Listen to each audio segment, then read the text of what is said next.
Yes, I will speak about the possible tariff limitations on the trade of U.S. with our partners, with our trade partners with China, with India and other states. We are aware that they have counselors who, in their administrations, that this is the right economic policy. There are experts in the U.S. as well who question it. We have a lot of people here who question whether this will harbor any beneficial results. What is the root of the problem? And there is a problem. For example, let's imagine there are higher tariffs on the goods from those countries that Russia sells energy carriers to, oil and gas. What will this lead to? For example, Chinese goods will be less present, and then prices will go up on these goods on the U.S. market. Or these goods will flow via third countries, and once again, prices will go up because of the deficit, and the logistics will cost more.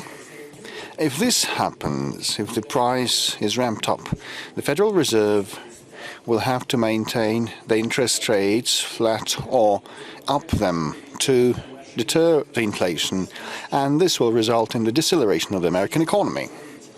It's not about politics, it's like a pure economic reckoning, and many of our economists believe it's going to happen. Same refers to India and goods manufactured there. It's the same as with China. So for the United States, the benefit is not obvious, and for the countries against which the threat was voiced, like for India, if India stops buying our energy, damage will be inflicted upon them, like to $9 to $10 billion, if they decline to buy energy from us. If not, high duties will be imposed on them, and once again, damage will be there. Well, the same amount of damage, and why then decline to buy Russian energy to actually sustain political risks? And the Indian people will look at what decisions are made by the political leadership and never accept any humiliation before anyone. And also I know Prime Minister Modi, he will never take any steps of the kind. So economy-wise, there is no point in it. With respect to uranium, well, it is actually kind of type of fuel.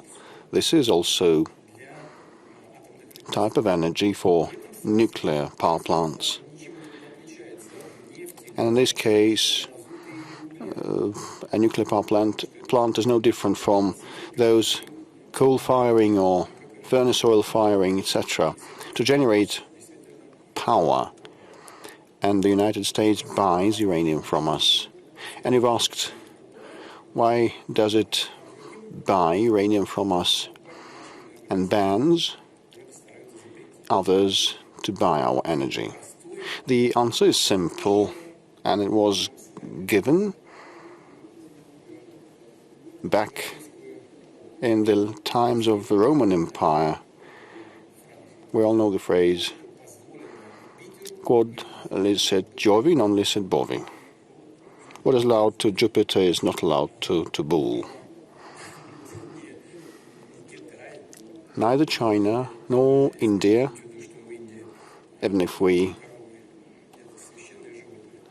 recall that In India, cow is sacred. They venerate the cow. No one wants to act as a bull.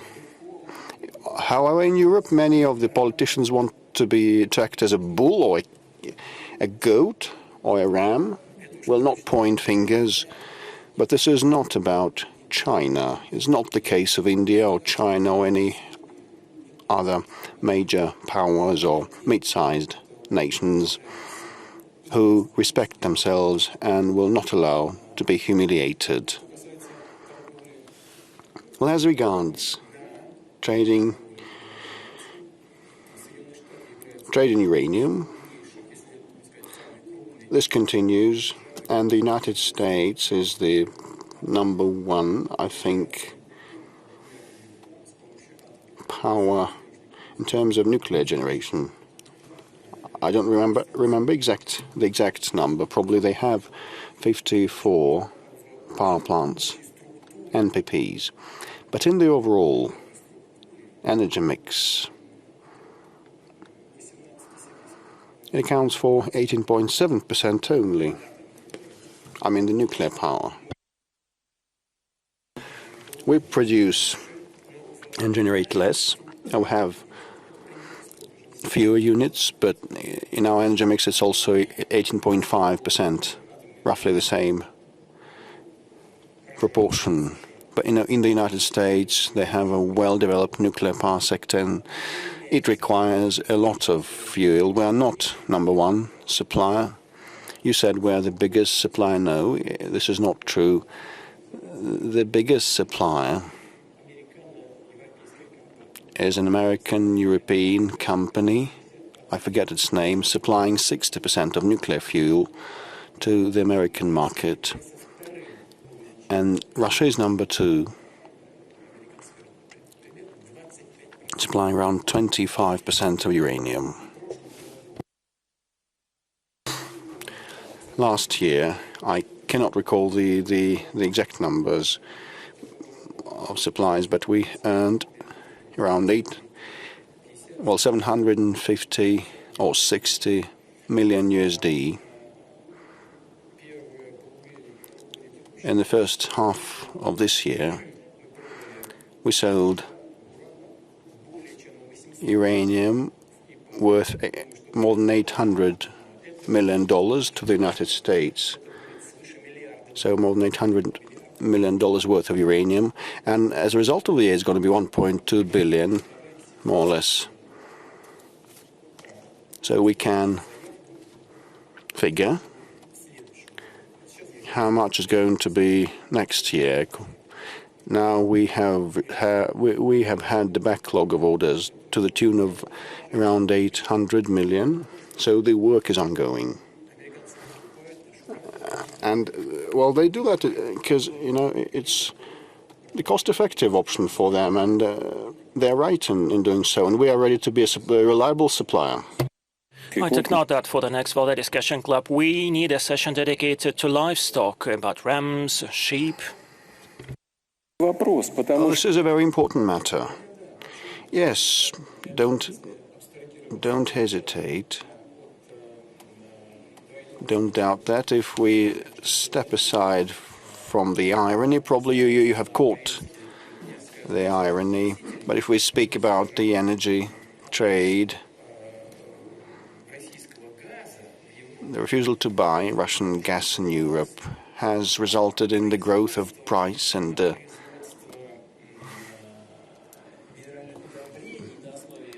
the gas-based fertilizers production has become non-profitable in Europe, and the enterprises closed down, and the price of the fertilizers has gone up, and that impacted the agriculture, and the food prices have gone up also, which reduced the living standards in Europe. This is why people take to the streets.